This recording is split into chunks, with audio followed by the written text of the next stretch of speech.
Om Sahana Bhavatu Sahanau Bhunaktu Sahaviryam Karavavahe Tejasvinavadhitamastu ma Vidvishavahe. Om Shanti Shanti Shanti. Om, may God protect us. May God nourish us. May we work together with energy and vigor. May our study be enlightening and not give rise to misunderstandings. Om, peace, peace, peace.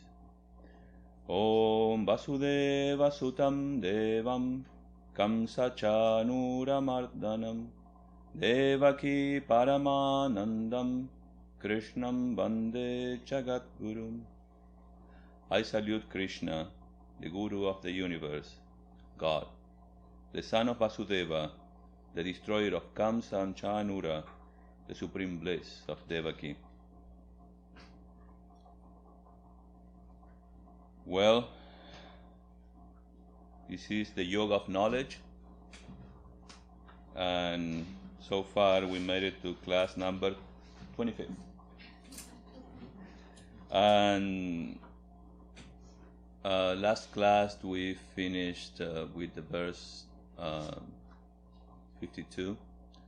Today I have a very hard job because I have to again come back to where we left off, and I will try to do my best. If you have any questions, let's just wait for the questions till the end. So far Shri Krishna had promised to all of us that by the practice of karma yoga, what we call karma yoga, we will achieve something that is unique, a unique mind, a unique intellect. The other day I talked about this instrument we call the mind, which is essential to get hold of it so that we can reach our goal. Without it, it's difficult. Well, the scriptures say that in order to achieve that purity and sharpness, I would say, the sharpness of the mind, the only way to do it is through the yoga of karma. In our tradition, we integrate the yoga of karma with the yoga of devotion, and the yoga of knowledge and the yoga of meditation. If we focus on this particular yoga and dive deep into the fundamentals of the yoga, this yoga, we will understand that in itself is a way of life which integrates jnana, knowledge.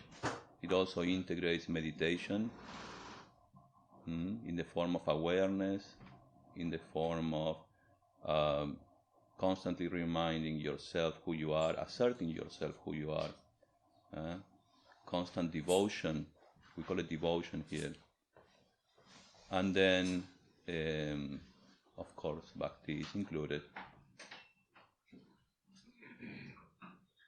So in itself, karma yoga is a way of life. Basically the intellect, in order to reach our goal, we call it moksha, liberation. Liberation means, in short, means to enjoy a healthy mind, to be able to live this life, to be able to enjoy our life without getting attached or without being off it. We are here to enjoy our life and not to be enjoyed. I always say this.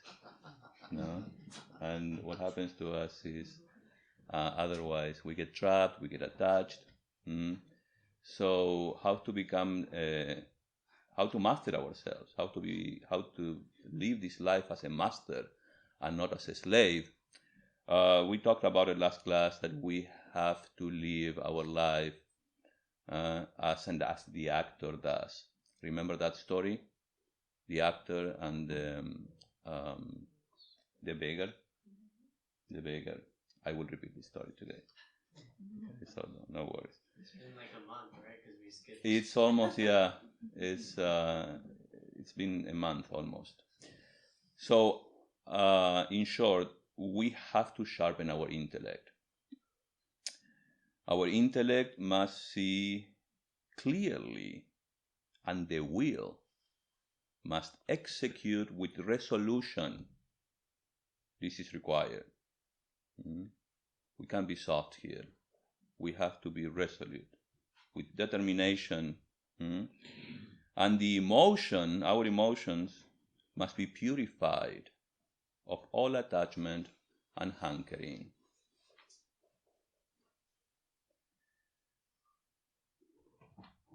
I also, throughout this process of explaining Karma Yoga, I also said that Sri Krishna gives us a secret, which I also mentioned this the other day at the end of the lecture. It was practically the conclusion of the lecture, that there is only one way to control ourselves, that is through devotion. Sri Krishna says, with their minds fully in me, with their senses absorbed in me, enlightening one another, and always speaking of me, capital Me, M, sorry, they are satisfied and delighted.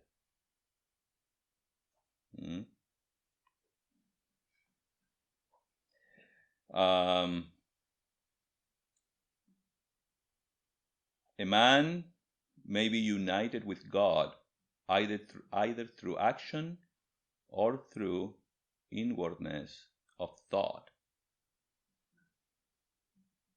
This will become clear. But he can know everything, through devotion.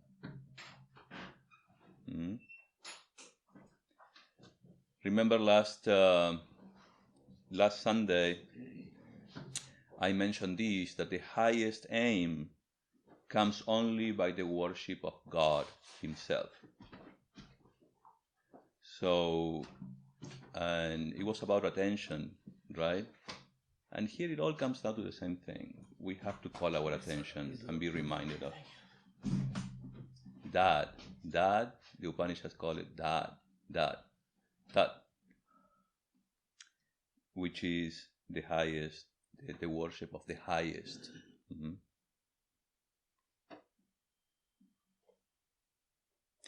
In the chapter number 10, there is a verse where Sri Krishna again is promising what happens to those who somehow manage to master the yoga of karma. He says, to them, ever steadfast and serving me with affection, I give that buddhi yoga by which they come into me.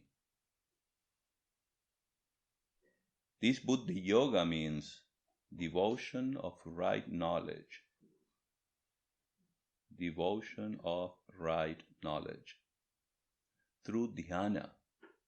Dhyana means attention. Dhyana means meditation, constant remembrance, constant recollection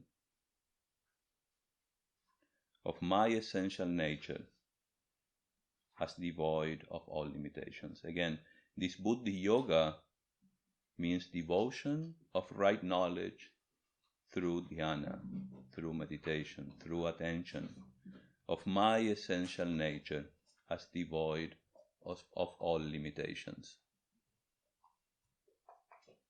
You okay? You happy? So there is hope, you see.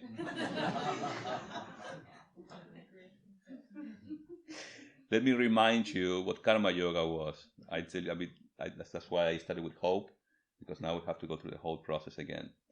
Well, karma nievadikaraste ma phaleshu kadachana ma karma phala heturbuhu ma te sangostva karmani means you have the right to work, but for work's sake only. Attachment, expectation for the fruits of work must never be your motive in working.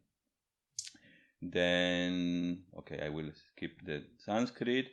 Abandoning attachment, remaining unconcerned, unconcerned as regards to success and failure.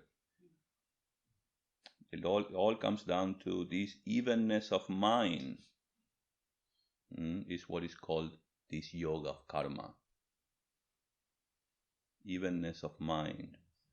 Perform every action with your heart fixed on the Supreme Lord. Again, there is only one attachment that was allowed. That was attachment to God, attachment to the ultimate.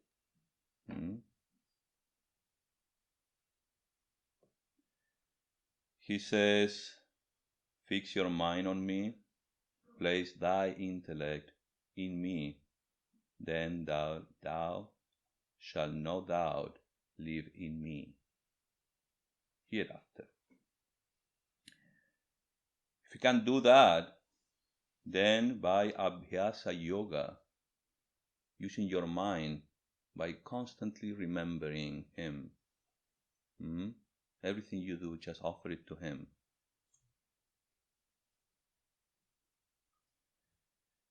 Thus it is spoken of in the scriptures regarding constant remembering as the means to liberation.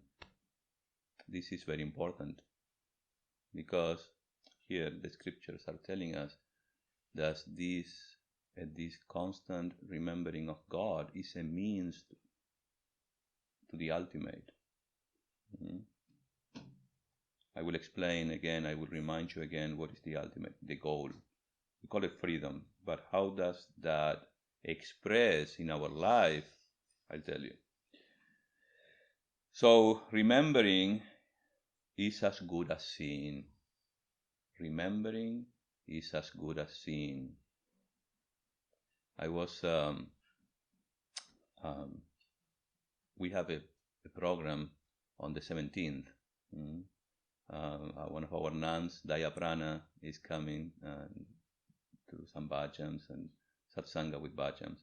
So she asked me, could you please do something? Can you announce this on the board? And I said, okay.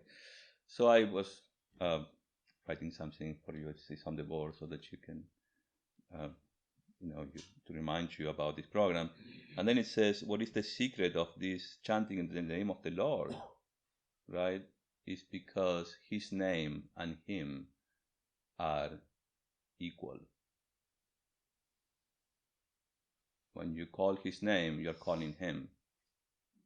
So here is the same. Remembering is as good as seeing. This remembrance, when exalted, assumes the same form as seeing.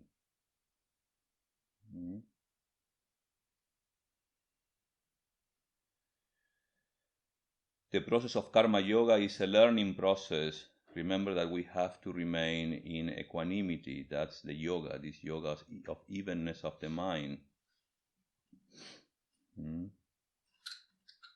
Do all your duties, but keep your mind on God, cultivating love for God.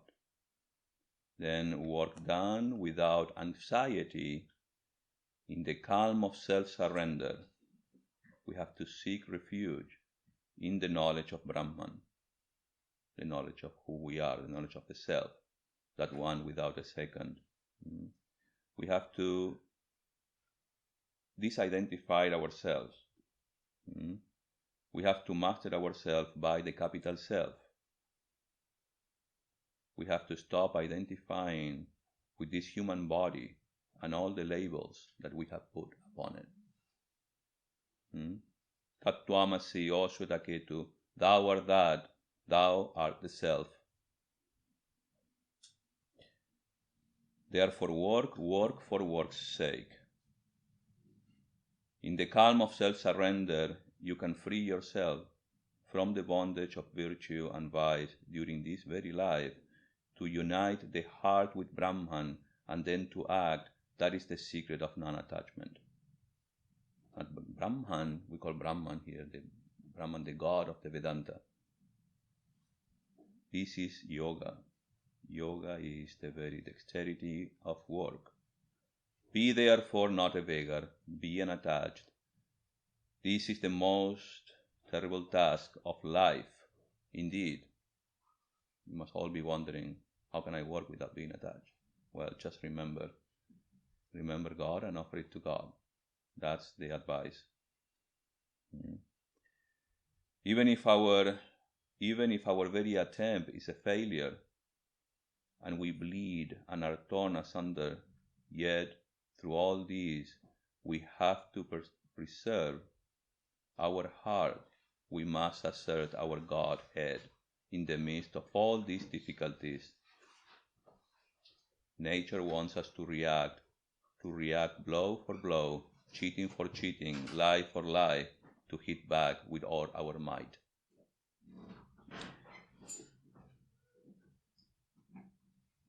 Then we will play like the actor who comes upon the stage and plays the part of a beggar. Let me remind you this. Contrast him with the actual beggar walking in the streets. The scene is perhaps the same in both cases. The words are perhaps the same, but yet what a difference. The one enjoys his beggary while the other is suffering misery from it. And what makes this difference? The one is free and the other is bound.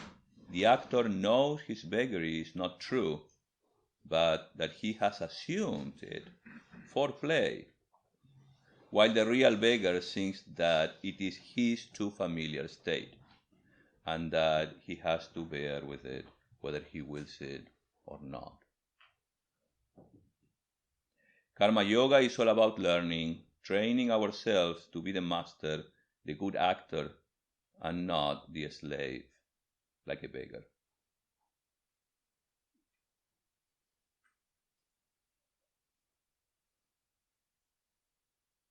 This principle applies to all our activities in life.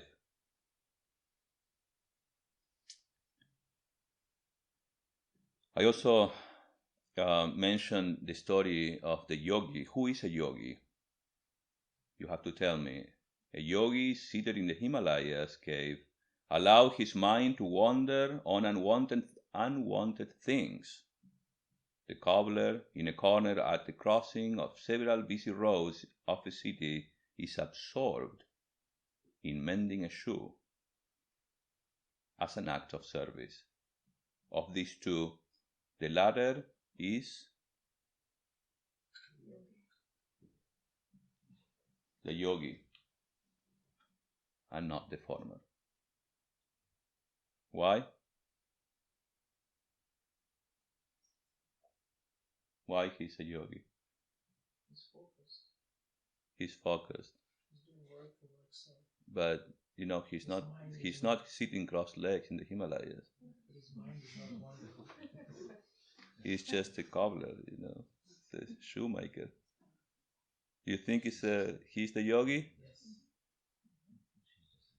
So do we have hope? It's all about where we are. It's all about where our attention is. How to bring it back? Take the help of God.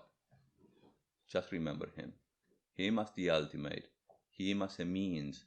Him as a symbol. And you will be with yourself. To be alert is to be where you are. If I am with you, I'm talking to you. I know I'm talking to you. I have to do my best so that you can follow me and understand. That's my being in the present. And your job is to listen to what I say and make sure you have the right questions. Because you need to understand. As I always say, spiritual life is all about understanding. All right, let's do this.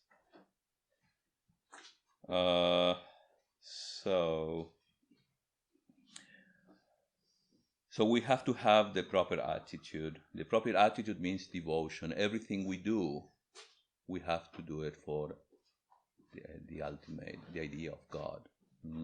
We have to offer it to Him. If this karma yoga means dexterity in work means this evenness of mind. To have proper attitude is, in other words, not to react so quickly. Breathe in first, think twice, and then if you make a false step, get up again, and keep walking.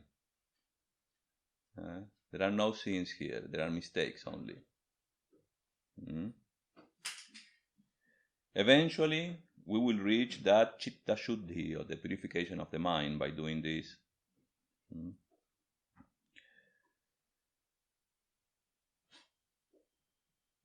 Verse number 51. Verse number 51. Karmacham buddhi yukta hi phalam tyaktva manishinaha janma bandha vinirmuktaha tatam gacchantyanāmayam. In the calm of self-surrender, the seers renounce the fruits of their actions and so reach enlightenment. In the calm of self-surrender. I hope you understand that. Then they are all free from bondage of rebirth and pass to that state which is beyond all evil. This karma yogi converts binding karma into liberating karma.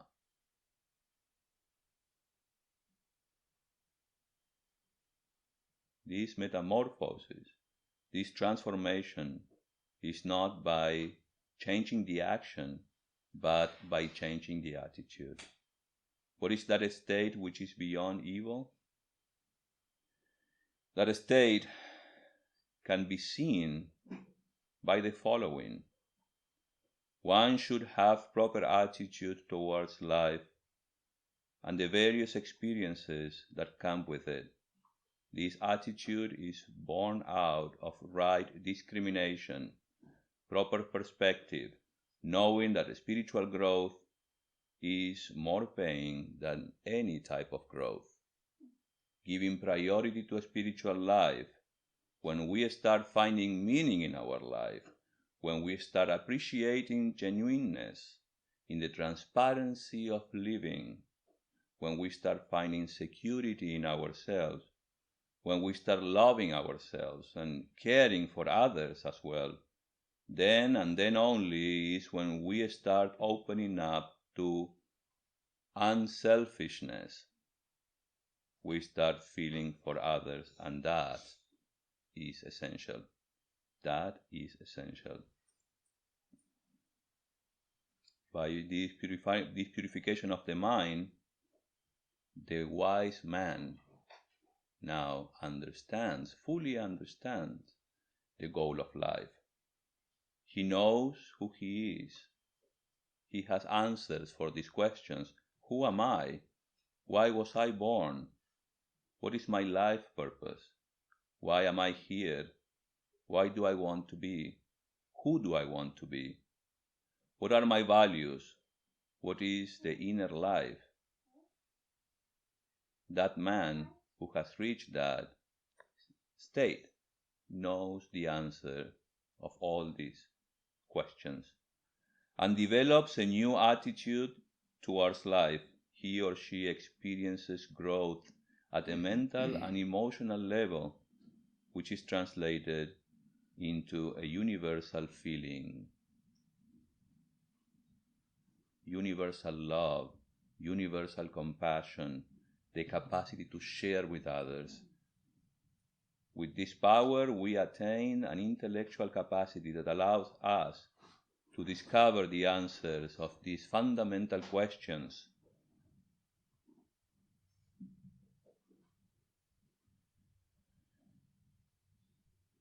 This karma yogi has to grow not just physically, but emotionally, intellectually, and spiritually.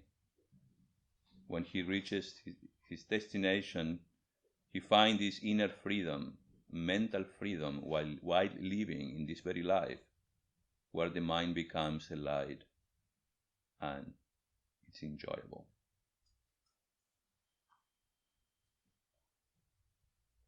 It's a state of mind where you enjoy love, compassion, bliss. Verse number 52.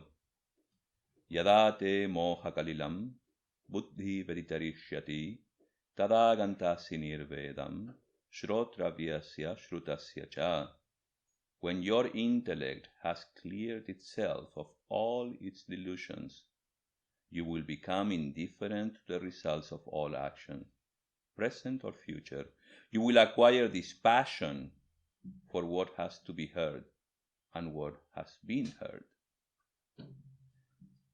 Now, this is related to the first part of the Vedas, which are mostly injunctions about how you should, the things that you should do, all these ceremonies that you have to follow in order to achieve certain aspect. But here, Sri Krishna, basically, how can we understand that in our life? Basically, to give up dependencies. All sources of external dependencies means. That's exactly what it means. So when your intellect has cleared itself of its delusions, you will become indifferent to the results of all action, present or future, and you will acquire this passion for what has been heard and for what has to be heard, and what has been heard. You will acquire this passion for what has to be heard and what has been heard. When the intellect, crossing beyond the taint of illusion, the identification of the self with the non-self or ego, then thou shalt attain indifference regarding things heard and things yet to be heard. Let me explain. After transcending the taints of delusion, the yogi is able to understand and distinguish between the real self, the capital self, the witness, who we really are, and nature. Nature is this phenomenal world. In the words of Jnana Yoga, the yoga of knowledge, is the real and the unreal. Buddhi means intellect, to clear the understanding so as to discriminate between the real and the unreal, and thus clearing all confusion about the nature and the goal of man and human life. The intellect will cross over its mire of delusion. Intellect will get clarity of thinking. Intellect will be able to know the priorities of life. People sometimes justify themselves by thinking that this is just for a few, that this goal of life, this liberation from this bondage of attachments and delusion, is just for a few. Well, not really. All you need is determination, longiness. That is the translation of the word vyakulata, desire for God, in other words, in religious language. This inner maturity, this moksha or this liberation is inner maturity, inner security, inner certainty, inner discrimination. Remember how I started the class quoting a verse from the chapter 10, and when Sri Krishna was promising to those who fix their mind on him or in him, will eventually get that buddhi yoga, the yoga of the intellect, that discrimination, that sharpness. This is what happens.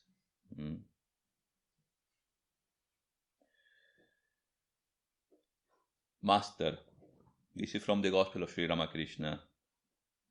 Master says, shame, hatred, fear, hesitation, these are the shackles. What do you say? He asked Mahima. Mahima says, yes, sir, and also the desire to conceal and shrinking before praise. Master, there are two signs of knowledge. First, an unshakable buddhi, an unshakable intellect.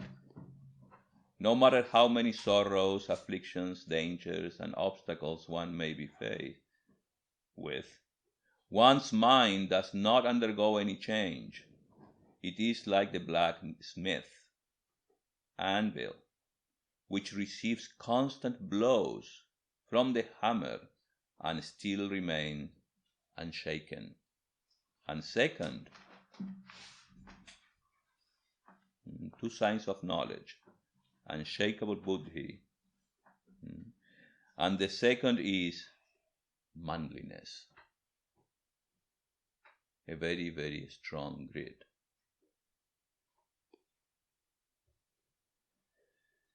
Sri Ramakrishna, in his life, once he met a sadhu, a wandering monk.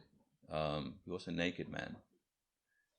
Still, you can see in North India these nangtas, or naked sadhus. His name was Totapuri. He was his teacher, his non-dualistic teacher. He was coming from the Shankaracharya tradition or lineage of monks. So Nangta used to say that the mind merges in the buddhi, the mind merges in the intellect, and the intellect, the buddhi, in bodha, or consciousness. The aspirant does not attain the knowledge of Brahman as long as he is conscious of his ego.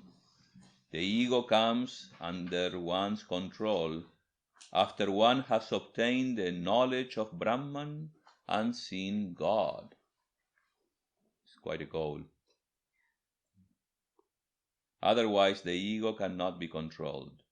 It is difficult to catch one's own shadow, but when the sun is overhead, the shadow is within a few inches of the body.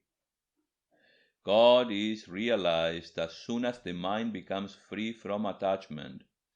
Whatever appears in the pure mind is the voice of God. This is the result. Whatever appears in the pure mind is the voice of God. That which is pure mind is also pure intellect. That again is pure Atman, because there is nothing pure but God.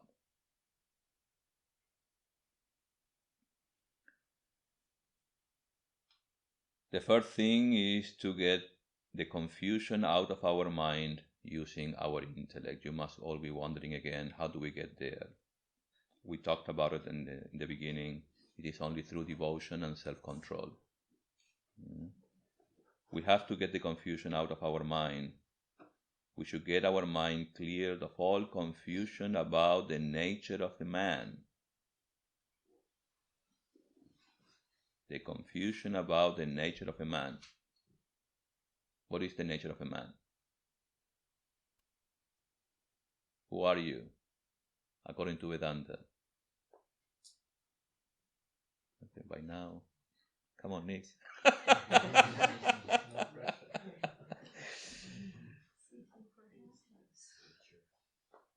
Who are you?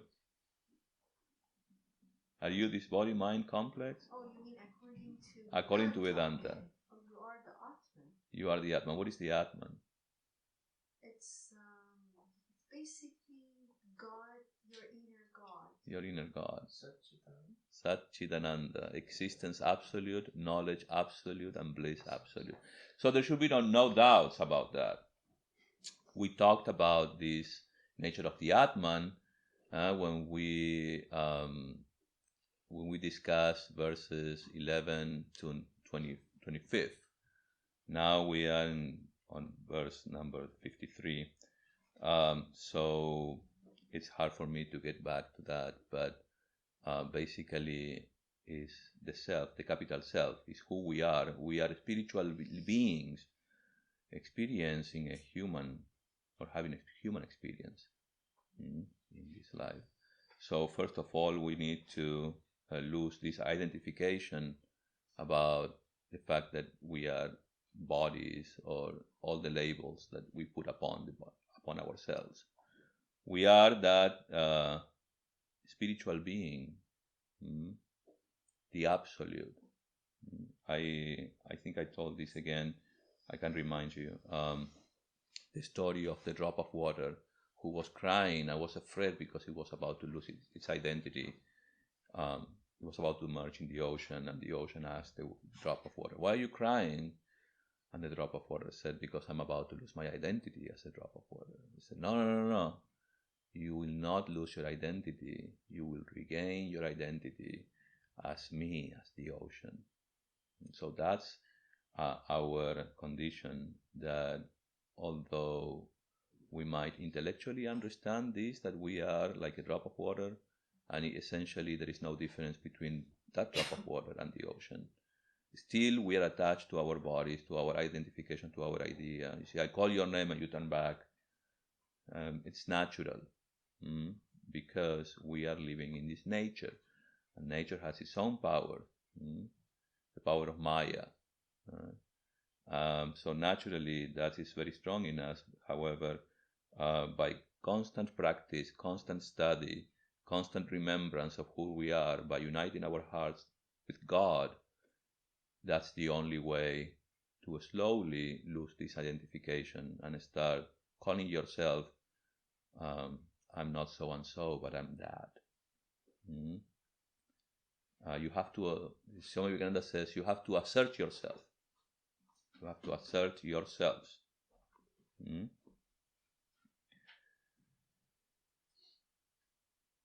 Let me see.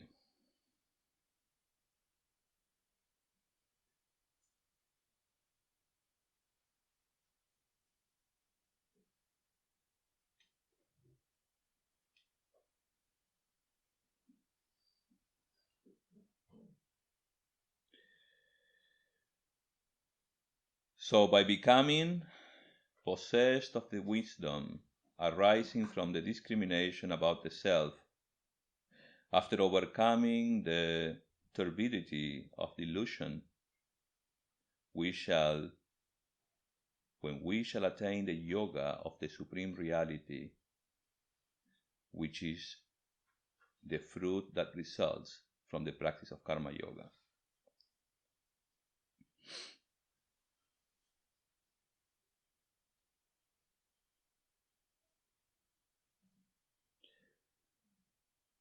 Okay. Again, first one should get the mind cleared of all confusion about the nature of the man and his destiny. So we talked about the nature of a man just now and his destiny. What is the destiny? What is the goal of life? To manifest our divinity. To manifest our divinity is the goal of our life. Our destiny is to reach that goal. So we need to be clear about and get rid of the confusion about ourselves, who we are, our destiny, and the means of attaining the goal.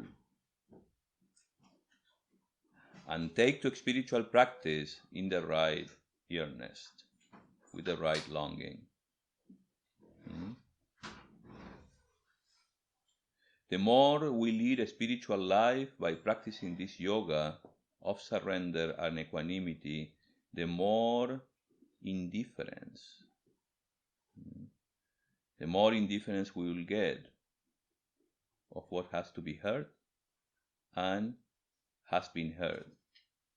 This is mostly, again, related to the injunctions of the Vedas. In other words, it means external dependencies. There is a word, it's called shrotravyam. Shrotravyam means those external factors or sources of security which are mentioned in the ritualistic portion of the Vedas. The part of the scripture, other than those relating to self-knowledge, which is the last part of the Vedas, it's called the Upanishads or Vedanta. When discrimination referred to the above matures, then the fruitlessness of all things other than self-knowledge becomes apparent and secondary. When this conflict goes away, the natural consequence is dispassion. Dispassion means nirvedam. This intellectual conviction is automatically accompanied by the emotional adjustment of these results in the being free by the conquest of desire and attachment through self-control and devotion. Self-control and devotion will bring about a perfect mind free from emotional problems, anxiety, depression, worries, and confusion.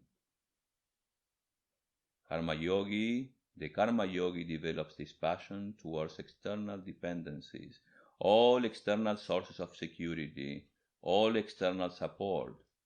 He develops total fearlessness. The total fearlessness can come only when I learn to depend upon God. Remember the words of Sri Ramakrishna? He was saying two things. That two things are two signs of knowledge. One is an unshakable buddhi, an unshakable mind or intellect, and that we become very, very strong because we are sure about ourselves. We find the security within us. That is called, it's translated in English as manliness. A very strong grit. That is what we're going to gain when we practice this yoga.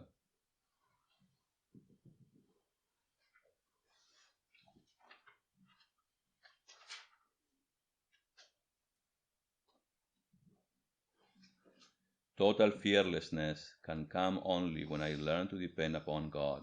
Total fearlessness can come only when I learn to depend upon myself as the self. Verse number 53. Shruti pratipannate yada stasyati nischala samadha vachala buddhi tada yogamavapsyasi. When thy intellect, tossed about by the conflict of opinions, has become immovable and firmly established in the self by contemplation, then thou shalt attain self-realization. When thy intellect, tossed about by the conflict of opinions, has become immovable and firmly established in the self by contemplation, then thou shalt attain self-realization. By becoming possessed of the wisdom arising from the discrimination about the self after overcoming the turbidity of delusion, when shall we attain the yoga of the Supreme Reality, which is the fruit that results from the practice of Karma Yoga? When a person becomes aware of his inner source of security, through discrimination, he or she is not interested in depending on any external source of security except his own inner self, his own inner being, the source of ananda, the source of bliss, of contentment, that perennial source of love which is within us. This process is called self-discovery. What happens to us, our mind is still confused, and we struggle to get love from external sources, to get love and security.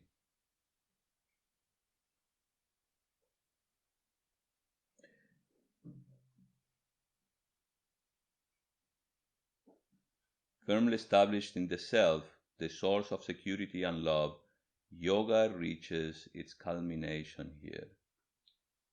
Yoga reaches its culmination. Firmly established in the self, the source of security and love, yoga reaches its culmination. This state of pure consciousness is the goal of life, to become a man of steady wisdom. One should hear the scriptures during the early stages of spiritual discipline. After attaining God, there is no lack of knowledge. Then the Divine Mother supplies it without fail. A child spells out every word as he writes, but later on he writes fluently. The goldsmith is up and doing while melting God, as long as the gold hasn't melted, he works the bellows with one hand, moves the fan with the other, and blows through a pipe with his mouth.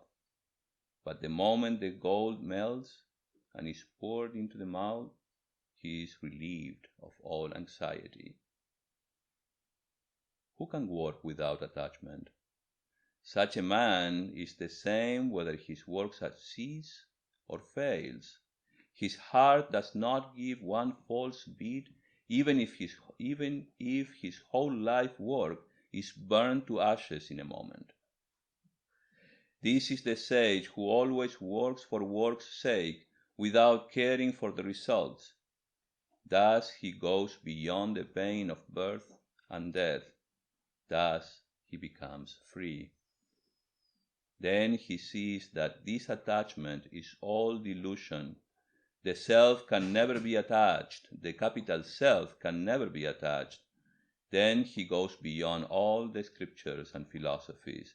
If the mind is deluded and pulled into the whirlpool by books and scriptures, what is the good of all these scriptures? One says this, another says that. What book shall we take? Stand alone, see the glory of your own soul, and see that you will have to work. By working this way, by the practice of karma yoga, you will become a man of firm will, a man of steady wisdom. The jiva, the embodied soul, at first remains in a state of ignorance. He is not conscious of God, but of the multiplicity. He sees many things around him. On attaining knowledge, he becomes conscious of that God dwells in all beings. Suppose a man has a thorn in the sole of his foot. He gets another thorn and takes out the first one. In other words, he removed the thorn of ajnana or ignorance by the means of another thorn, the thorn of jnana or knowledge. But on attaining big jnana, which is higher than knowledge, he discards both knowledge and ignorance. Then it is not simply a mere vision of God, but he talks intimately with God day and night.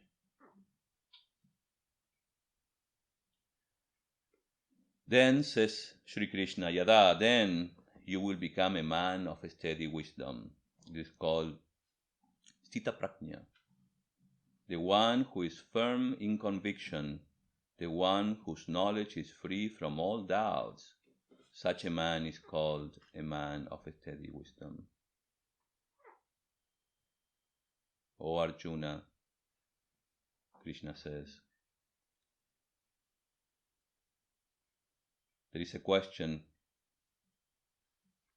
how can one identify a man who is firmly established and absorbed in Brahman? How can one identify a man who is firmly established and absorbed in Brahman? In what manner does an illumined soul speak? How does he sit? How does he walk? The answer to these questions we will discuss next week.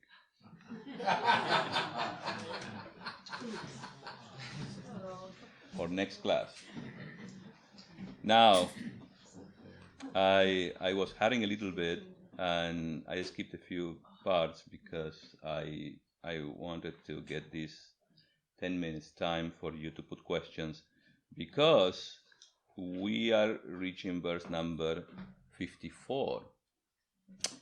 And from here onwards, Sri Krishna will talk about this man of steady wisdom.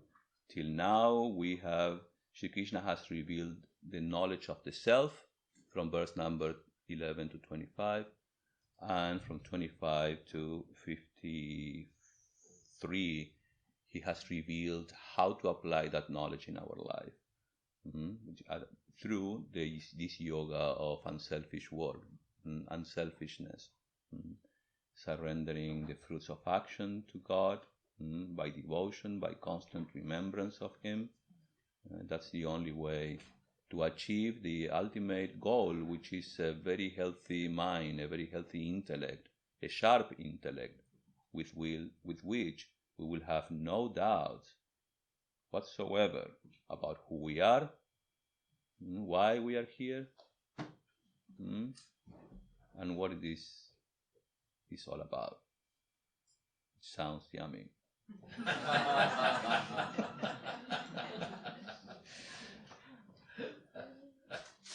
So, does anybody have any doubt what karma yoga is? This yoga of karma, I said in the beginning that this in itself is a way of life, it's a philosophy of life, where we should find this equanimity, this evenness of our mind. We keep reacting. We are moved constantly by these two pair of opposites, out of our likes and dislikes. Well, to be able to control ourselves, to be able to understand nature as it is by its own forces, constantly calling us through our senses and constantly telling us, hey, the source of security, the source of love is outside. So maybe you like that table. Why don't you get it? Once you get it, you'll feel happy. But see what happens? We get the table, then that is not enough. We want more. Nature is constantly seducing us. Come outside. You will find that happiness you are looking for. That's not happening. The only way to find that source of security and love is within us. So basically, karma yoga is a recipe to come back to yourselves. How do you get familiar with your own God within you? How do you get more or closer to Him? How do you lead a good life, a happy life, or a content life? Knowing that the fact of nature will continue its own way, whether we like it or not. There will always be, good and bad in this world. But there is only one way to help the world, by helping ourselves first. We help ourselves, and then we exude that security. And people will say, how did you do it? Well, go within. This is basically the teaching of all religions.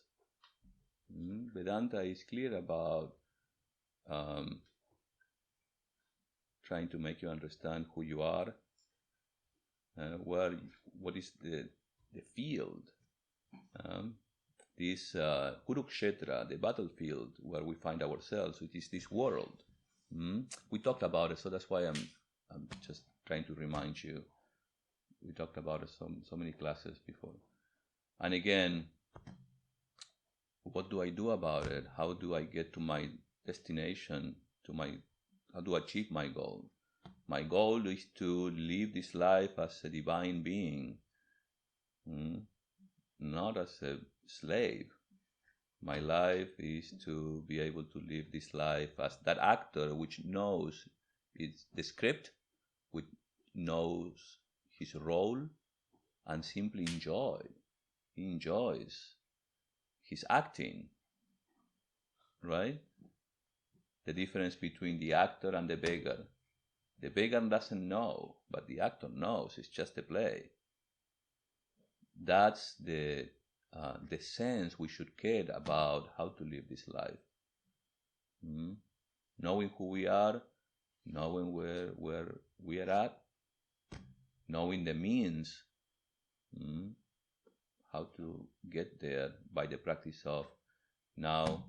This amazing yoga is the yoga of action, unselfish action. It's called the yoga of karma, unselfish action. And once we get there, Sri Krishna is promising us, you can do this, and there is only one way to get to the other shore. Get hold of me. Remember me. Offer your actions, your thoughts, your words to me. Constantly devote your attention to me. Then I'll promise you, I will give you that Buddhi Yoga. Should I repeat again what Buddhi Yoga is?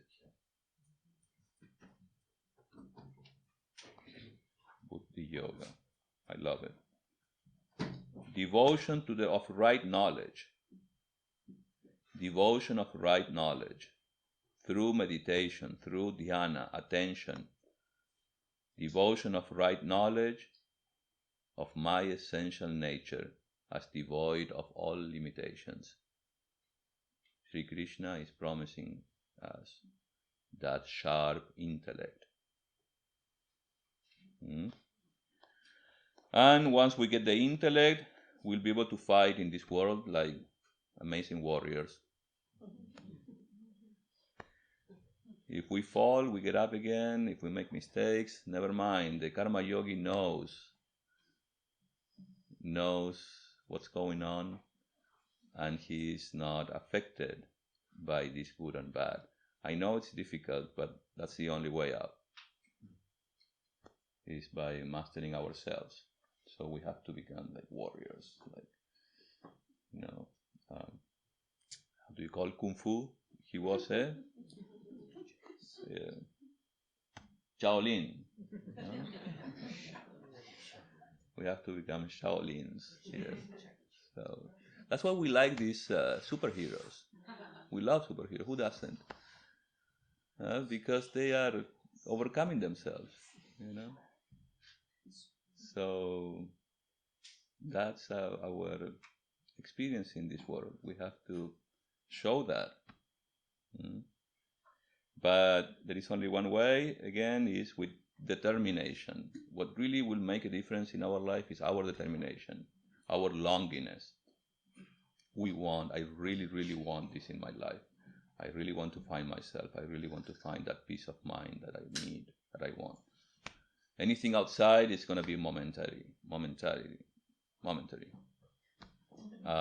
Whatever is experienced inside, it is absolutely independent.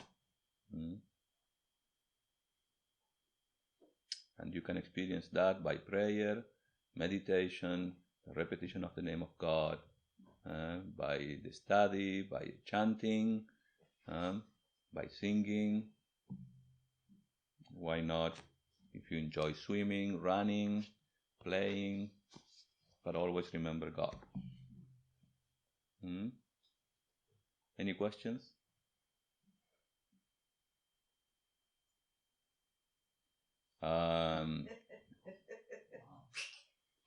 Next class, I will try to summarize everything from verse number 11 to 53, and then we will continue with how does the man of steady wisdom behave, which is sweet too. Okay? Thank you.